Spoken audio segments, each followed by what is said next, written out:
Good morning. Good morning. So what the heck was that crazy song going on? Worship special music. Well, that song has a lot of deep meaning for me. And the title, Get Out of Your Own Way, really was sparked about 3 or 4 months ago. Kathy Soderholm, our very own, did a message back at the end of September, and it really moved me, very much so. And we were texting back and forth and talking about God's plan in our life and things that are going on. And she came back to me and she wrote with the text message, I know God has a terrific plan for you, Bob. Just like with my stubborn self, you just need to get out of your own way and let God do his thing. I'm like, oh wow, that's a U2 song. And that thing just permeated in my soul for about 4 months. So I'm like, all right, let's do it for the offertory. So, a little self-indulgence today.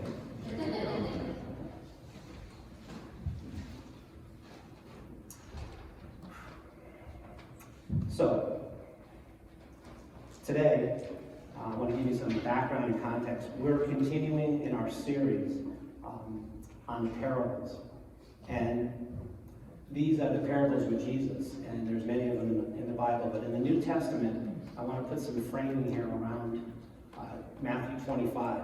It includes 3 end-time parables. And that's important because Jesus tells his disciples that he's going to be leaving them very soon, and he's going to be going away. And the disciples want to know, well, Lord, like, what will be the signs? And can you let us know when you're coming? You know, like, save the date, like the mention. And Jesus gives them some signs, and he gives these parables to show them what it means to get ready. And basically, in the 3 parables, we have the theme of these 3 characteristics of what it looks like: hope, love, and faith. Hope is the parable of the virgins. There's a prepared waiting and a vigilance for the bridegroom. Love, which is the parable of the talents, which we're going to do today. While you're waiting, work. It's faithful working. And then faith, it's the final judgment, or the separation of the sheep from the goats. It's an allegiance to Christ by loving others.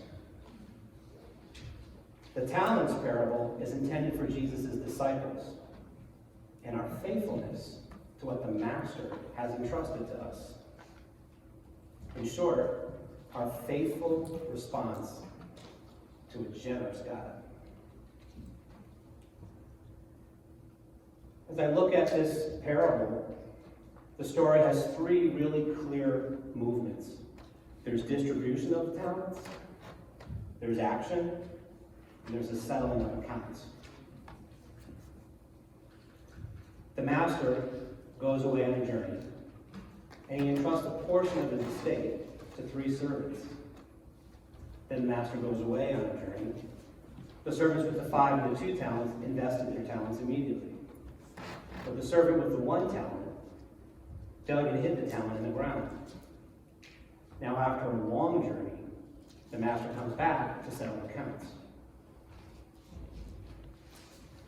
To the 5 and the 2, they doubled what the master had given them, and the master was really pleased. The 1 talent servant gave back to the master the 1 talent he was given, and the master was not a happy camper. The story ends with a dramatic warning and reckoning to the master from the master. A short word on talents. The values of a talent are all over the place, and that's not the point of this message. But I will say that it was a unit of measure, weighed about 75 pounds, and it was equal to about 6,000 days of labor for a common worker. And so that equated, according to the ESV Bible, about 20 years of service, and then about $600,000 today. So a talent was no small thing. Whether it was 1, 2, or 5 is not the point. They were entrusted with a significant amount of wealth to invest in the kingdom.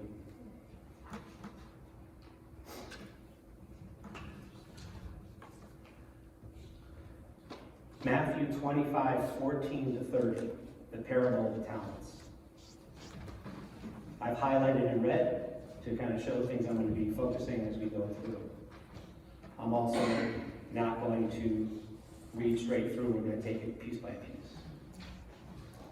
For it will be like the kingdom of heaven, a man going on a journey who called his servants and entrusted them to his property. So now the master, he's ultra wealthy here. In ancient times, you went on a journey. It wasn't like calling Judy Goyette and saying, hey, I'm going to Florida, got a weekend family trip. They would go away for a long time, 1, 2, 3 years. So in the master's absence, his estate and his business affairs had to be taken care of, had to be managed well. There was crops in the field, there was animals, there was trading, there was business to be run of a pretty large estate. So the master and the servants knew each other. They're not strangers.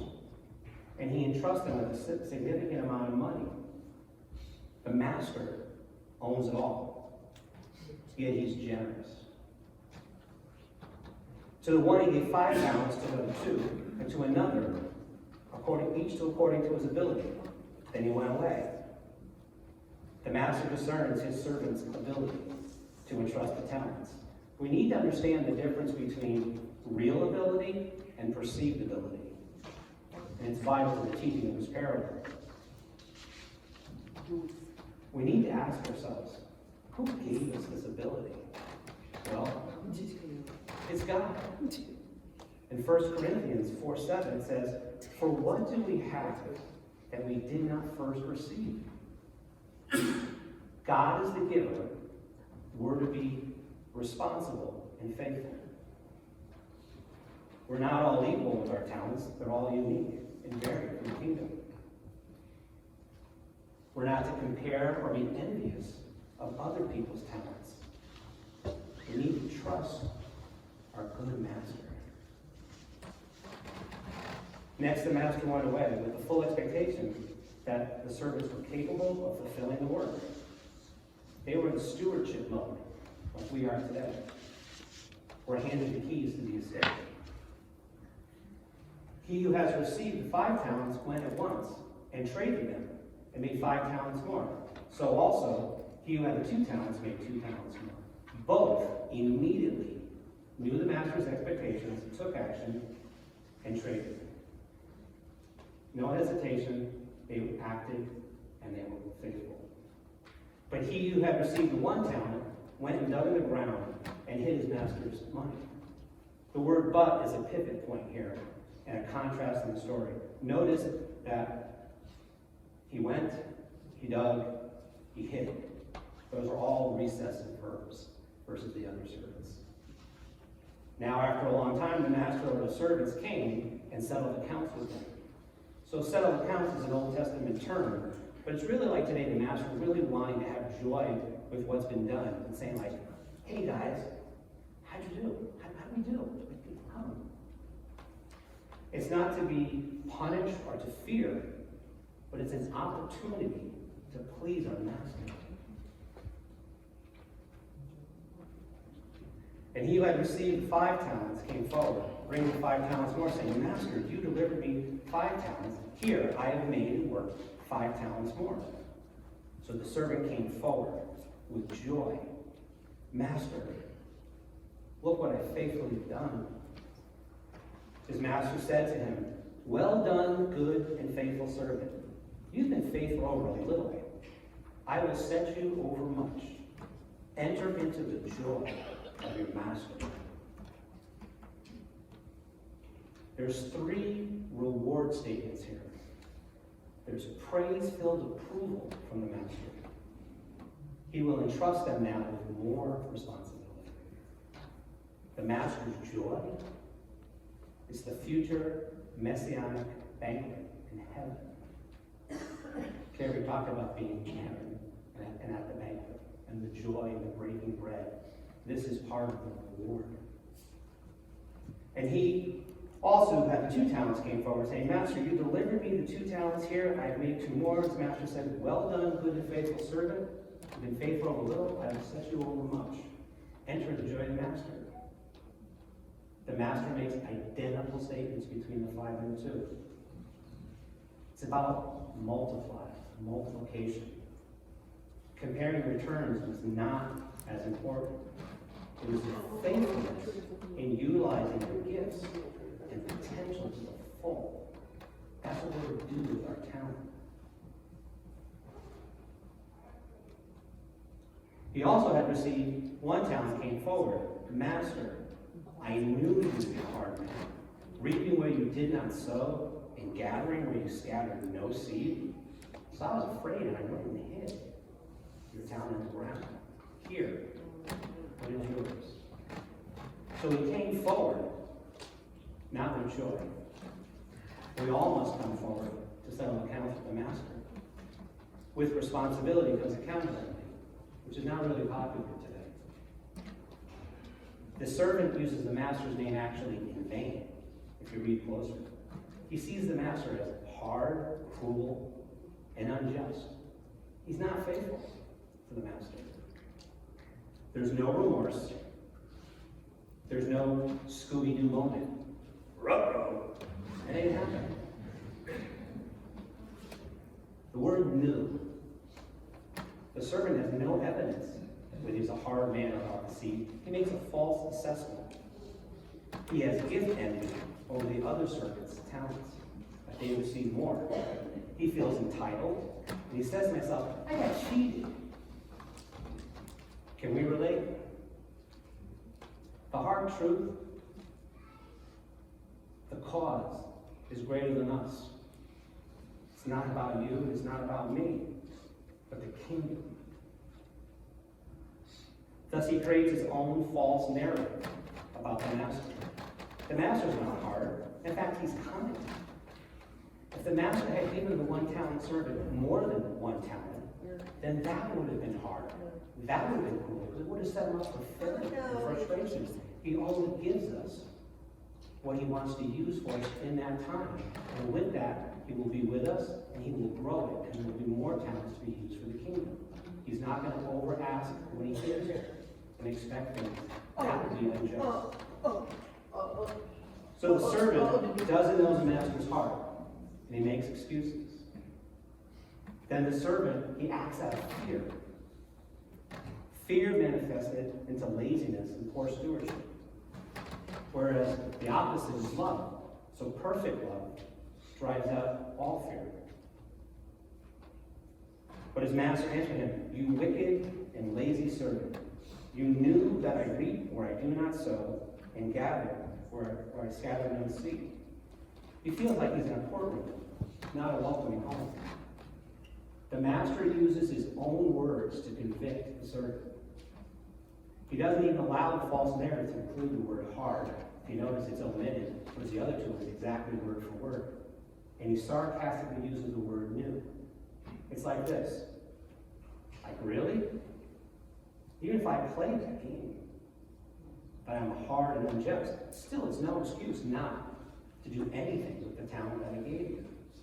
You see, the issue, it's not the master's character here. It's the servant. Character matters. Then you ought to at least have invested my money with bankers and earn interest.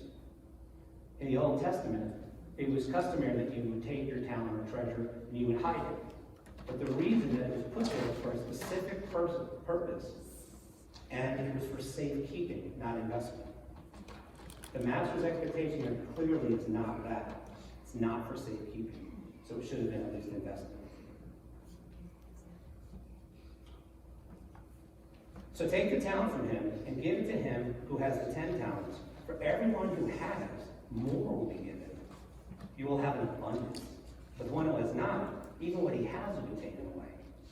You see, kingdom talents, they're not to be wasted or lay idle. They're entrusted to those who will faithfully invest them. And the hard line. And cast the worthless servant into the outer darkness. In that place will be weeping and gnashing of teeth. It is a hard parable. And it's hard to talk about this in judgment. And we know about God's love and grace. But this is on the servant. The master has a threefold response. Not good and faithful, but lazy and wicked. not more responsibility, but none. Not enter into the mastery joy, but enter eternal separation with weeping regrets of lost opportunities. Don't mean to be dramatic, but the message of this in the second coming of Jesus is so vital that we get this for his disciples. As disciples, today, we need to move from being observers to participants for the kingdom. We need to ask ourselves, where am I in the story? Most times, we play ourselves as the hero of the story, right? That's easy. When most times what we really need is God's forgiveness and restoration. In this story, the Holy Spirit brought to light over the years that I still have issues. Pride, entitlement, and envy. My heart sunk. And then I also discovered through the Holy Spirit that I never was the one with the one talent over my life. As I evaluated these scriptures. I'm like, God, please, let's not go there.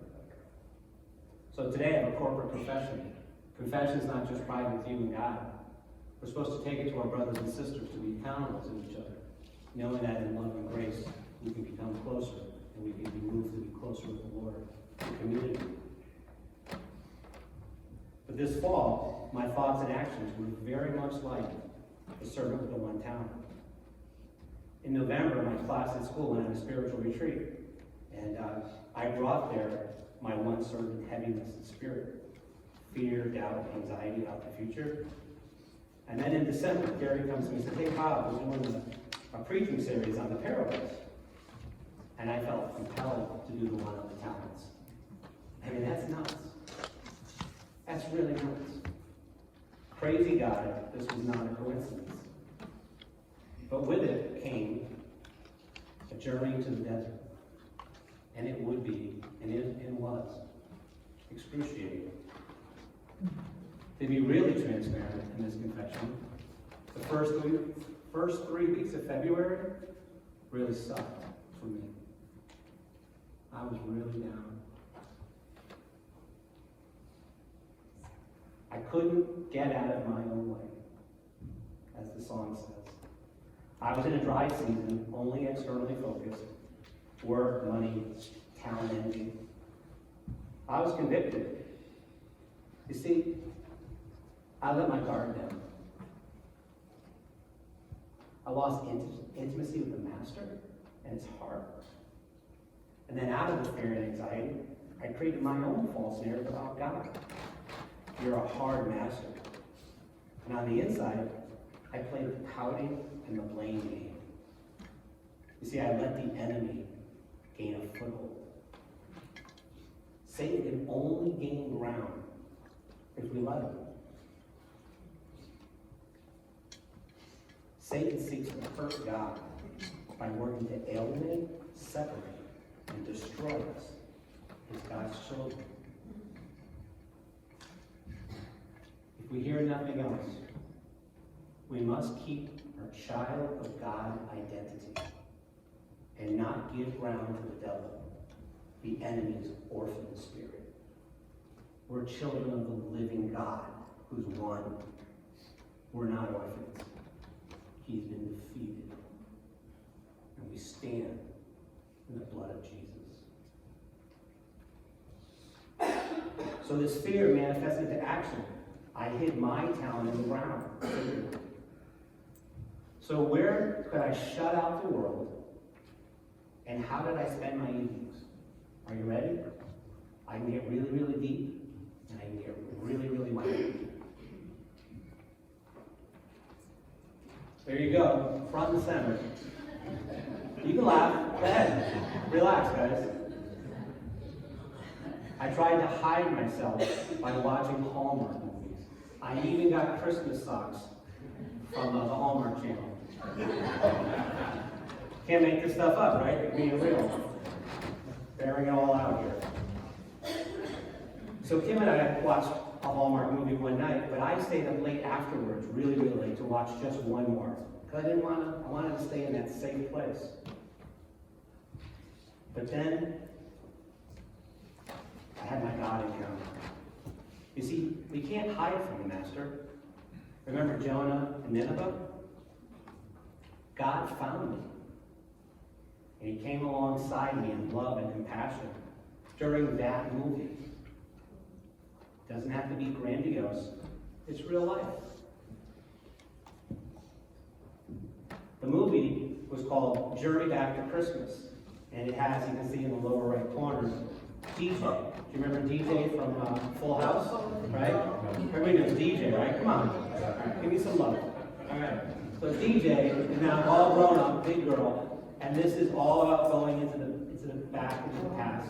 And it's just a beautiful story. And I know it's cheesy, but you know what? Over 80 million people watched Hallmark movies last year.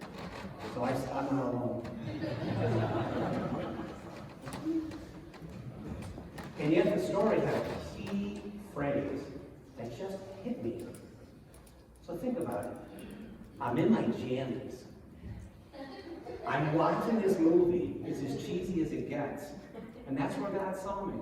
And that's where he came beside me and said, I got you.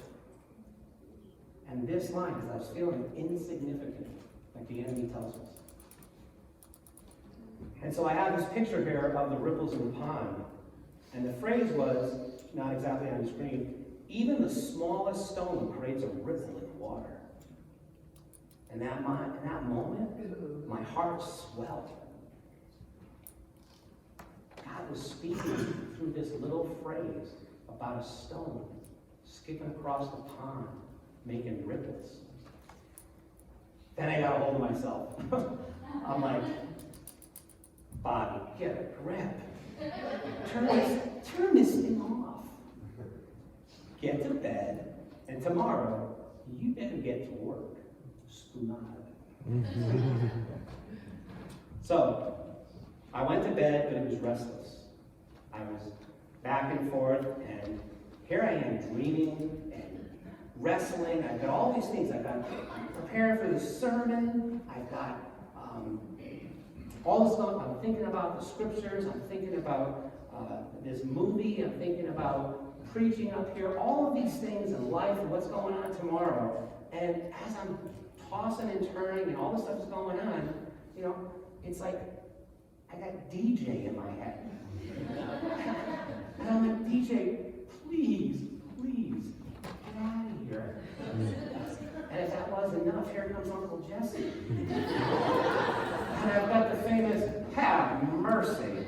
I was white hanky, I'm done, I'm going home.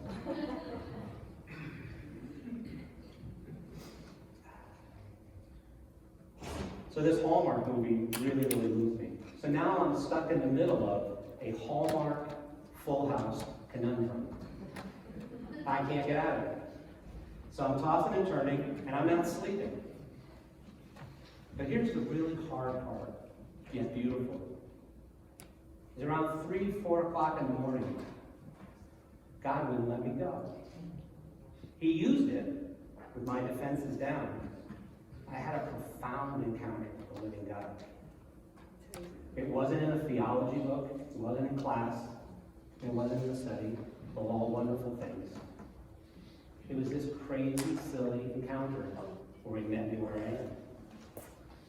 I received these words in my spirit and in my soul. My son, child, not an orphan, my son, co-heirs of the kingdom, Jesus.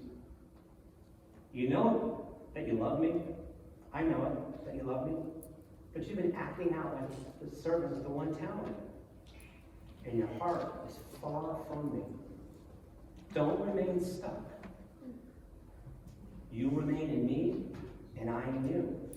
It's not about the 5, 2, or the 1 talent, but for you to know that your master is good and generous. Fully trust me with everything. Invest the unique and specific talents I've entrusted you with for the kingdom's advance. That morning, it took transformative action. It was better than Groundhog Day. Eddie Murray. I want to make the most of every spiritual opportunity I have. Each day is new. So I took my little rock and I skimmed it as far as I could across that pond. First ripple, to reconcile with God. The second ripple, loving and serving my family. And the third ripple was I invested immediately with this gift that I've been giving of time. We always think about money, but time. Take advantage of this gifting as your discipleship director, to fully invest in what I have trusted with in this day and this time, to give God glory and to encourage and empower others. You see, I'm starting to experience the Master's joy. He entrusted me with more responsibilities, life groups growing. We have 32 people at leadership training, men's retreat that's coming up. And without my knowledge, the council expanded my hours. And your generosity, thank you. We had staff Christmas gifts, and there's funding for some education for us. It was just what I needed to pay next semester's bill that starts next week for the amount that I needed. God provided where I thought there was no way. He's a good and a generous God. So thank you for that. So this is kingdom investment. And now I know in this season that I was created for this, to develop and mature as a discipleship pastor one day. Some final thoughts. As a disciple of Jesus, we need to move from observers to participants in the kingdom. Get before God on your knees and ask, where am I in the story? It's okay. The Spirit won't condemn you, but will convict you to bring you closer to Him so you can live life to the full. The gifts God gives us the gift that God gives to us, they're designed for His divine intent. And that's to bless and serve others. The kingdom is about loving people. This brings glory to God and releases an explosive joy in our souls. God entrusts us with diverse gifts, knowing that we're wired and made for certain things. It's our ableness. And when we do, we become fully alive. As Jesus' faithful and entrusted disciples, we'll be given more responsibility on earth and in heaven. But I'm sorry, spoiler alert, we won't be floating in a cloud, playing the harp, or eating bonbons. We're going to have more responsibilities and more opportunities for service in heaven. So what's your, I was made for this. I had that moment in the middle of December, end of December. And it rocked my world. Nothing changed on the outside, but everything changed on the inside. Let's not settle for mediocrity, but God's best for us and our best for God. And what are we going to do with what God has so generously entrusted to us? I believe it's a call to action. Our Master is so generous, and we as a church have been blessed in so many ways. Those faithful much will be given more, so our influence in caring for God's most precious estate are His people.